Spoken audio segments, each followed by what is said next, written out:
Nangyayari ang pagsusuka kapag ang laman ng sikmuran ng bata ay persahang umakyat sa esophagus at lumabas sa bibig. Ngunit kahit bago ito mangyari, nagpapakita na ang bata ng mga senyales ng hindi magandang pakiramdam ng tiyan na maaaring magdulot ng pagsusuka. Bago natin simulan ng video na ito, huwag kalimutan mag-subscribe sa aming channel para sa mga health and love advice at huwag kalimutan pindutin ang bell button para lagi maging updated sa aming mga bagong videos. Karaniwang nakararanas ng pagduduwal at pagsusuka ang mga bata, ngunit madalang na tumatagal ito.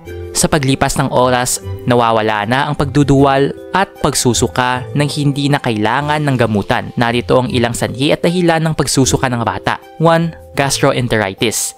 Madalas naiuugnay ang pagsusuka sa pagkain dahil sa sobrang pagkain o sa ibang kaso, pagkalason sa kinain. Dulot ito ng impeksyon sa tiyan o bituka na tinatawag na gastroenteritis. Karaniwan itong tinatawag ng mga tao na stomach flu. Kabilang sa iba pang sintomas ng gastrointestinal infection sa bata ang pagtatae, lagnat at stomach cramps. 2. Pagubo. Ang matinding pagubo ay maaaring magdulot ng pagsusuka ng bata. Karaniwan itong nakikita sa mga batang may acid reflux. 3. Allergy sa pagkain. Maaaring makaranas ng pagsusuka ang mga batang may allergy sa pagkain. Pwede rin silang makaranas ng iba pang sintomas gaya ng mapula at makating pantal sa katawan at pamamaga ng mukha. 4. Appendicitis. Nagdudulot ng matinding pananakit ng tiyan ng appendicitis na lalong lumalala sa paglipas ng oras. 5. Motion sickness. May ilang mga batang sensitibo sa paggalaw at maaari itong magdulot ng pagsusuka at pagkahilo. Ang pinakakaraniwang uri ng motion sickness ay nangyayari dahil sa seasickness at pagsakay sa mga rides. Kapag nakaranas ka ng motion sickness, maaari ding magkaroon nito ang iyong anak dahil pwede itong mamana. 6. Rotavirus. Ang rotavirus ay isang virus na nauuwi sa matinding pagtatae at pagsusuka. Nakatutulong ang rotavirus vaccine upang maiwasan ng impeksyong dulot ng rotavirus. 7.